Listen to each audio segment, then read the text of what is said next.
Hello everyone, my name is Hannah Henson, and today Sarah Wyatt, Mary Alison, Burch, and I will be discussing Community Acquired Pneumonia, commonly referred to as CAP, the patient presentation of CAP, likely pathogens, diagnostic testing, and pharmacologic options for initial empiric therapy.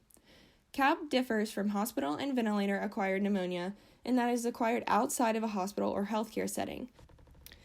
CAP is defined as an acute infection of the pulmonary parenchyma in a patient who has acquired the infection outside of the hospital or less than 48 hours after hospital admission. CAP can present as a mild disease with fever and a productive cough, or it can present as a severe disease with sepsis and respiratory stress. Typically, a patient with CAP will present with a number of the following symptoms: fever, cough, sputum production, rigors, pleuric chest pain, dyspnea, and tachycardia. The U.S. CAP mortality rates are concerning, as CAP is one of the most common infectious causes of death.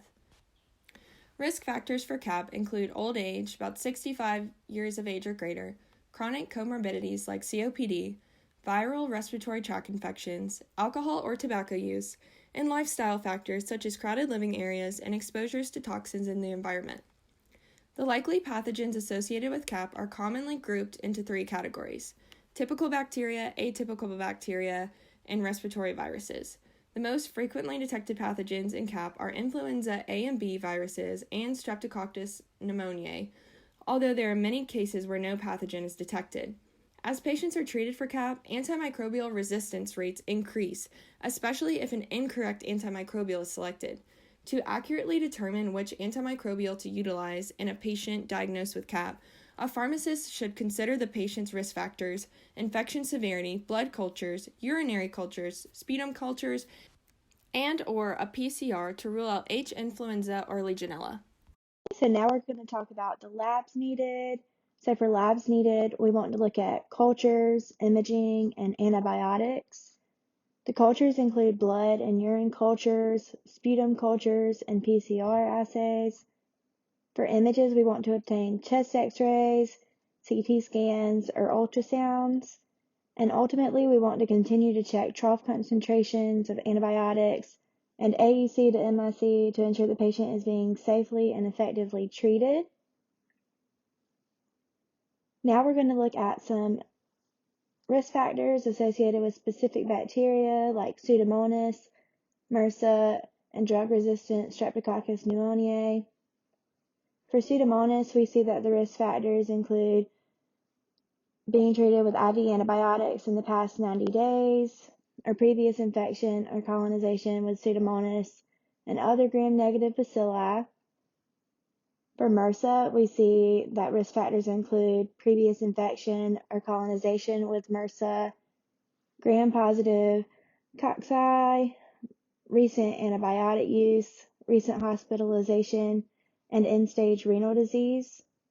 And for drug-resistant Streptococcus pneumoniae, we see that risk factors include patients over the age of 65, beta-lactam, macrolide, or fluoroquinolone therapy within the last 3 to 6 months, alcoholism, medical comorbidities, immunosuppressive illness or therapy, or exposure to a child in daycare. Next, we're going to go through the treatment overview for community-acquired pneumonia. We've already discussed the diagnosis and what goes into the diagnosis of CAP. Next, we're going to talk about inpatient or outpatient treatments, empiric antibiotic treatment selection, and whether or not to give MRSA or Pseudomonas coverage. And then in each section, we'll talk a little bit about de-escalation as an option. Outpatient antibiotics includes two sections: healthy and non-healthy. Non-healthy just meaning that they have a major comorbidity listed below. If the outpatient is determined to be healthy, then we could give them amoxicillin, doxycycline, or a Z-Pak if local resistance is less than 25%. But as pharmacists, we should just keep in mind that Z-Paks are commonly prescribed, and we would like to stay away from them if possible for community-acquired pneumonia. Next, for outpatients, if they do have just one of the major comorbidities listed below, then we would give them a beta-lactam with a macrolide. The options for beta-lactam include augmentin, cefpodoxime, or cefuroxime. Macrolide options include azithromycin or clarithromycin.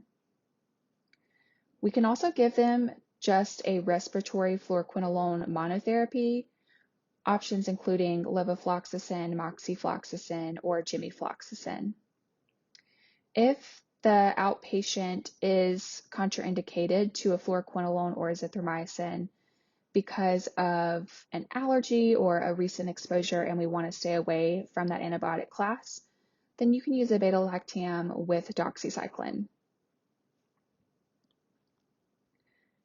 Next, before we go into inpatient antibiotics, we need to determine if the inpatient has non-severe or severe CAP. So to determine these, a patient must have 1 major or 3 minor criteria. The minor criteria include a respiratory rate greater than or equal to 30 breaths per minute, PaO2, FiO2 ratio less than or equal to 250, multi-lobar infiltrate, confused, disoriented, a BUN greater than or equal to 20 milligrams per deciliter, white blood cell count of less than 4,000, platelets less than 100,000, and temperature less than 36 degrees Celsius, or hypotension requiring aggressive fluids. 1 major criteria is needed to diagnose severe CAP, and those include septic shock requiring vasopressors or respiratory failure requiring a mechanical vent. So if a patient does not have 1 major or 3 minor criteria, then they are considered non-severe. Inpatient antibiotics for non-severe CAP start with empiric dosing. We want to give them a beta-lactam with a macrolide or respiratory quinolone monotherapy. If the patient had a prior respiratory isolation of MRSA, then we would want to go ahead and provide MRSA coverage with vanc, linezolid, ceftaroline, or delafloxacin, while also ensuring to obtain PCR and cultures. We try to obtain PCR and cultures before giving the first dose of antibiotics, but of course, whichever is more necessary can come first. If the patient has had a prior respiratory isolation of P. aeruginosa, then we would go ahead and provide Pseudomonas coverage with Zosyn, cefepime, ceftazidime, carbapenem such as meropenem or imipenem, and also obtain cultures.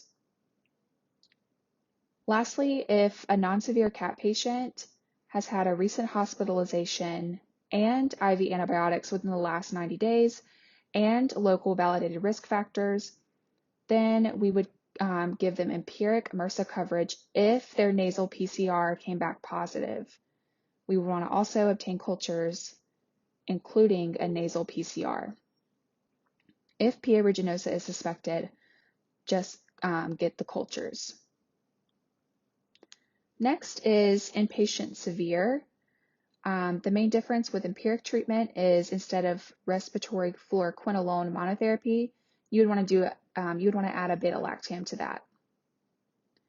Same thing if they've had a prior respiratory isolation of MRSA or P. aeruginosa, you want to go ahead and treat them, give coverage for MRSA and Pseudomonas, and then obtain a nasal PCR for MRSA and cultures for both.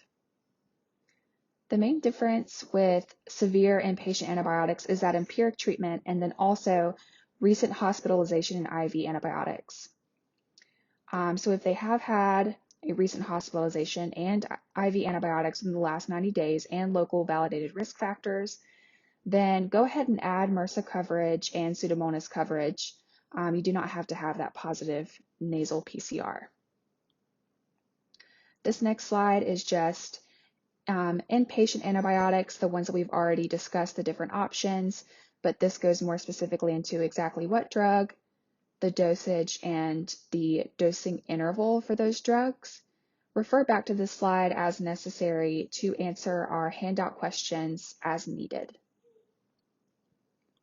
Lastly, here are references. Thank you so much for joining us today as we discovered more about community-acquired pneumonia, the pathogens, labs, and treatment options.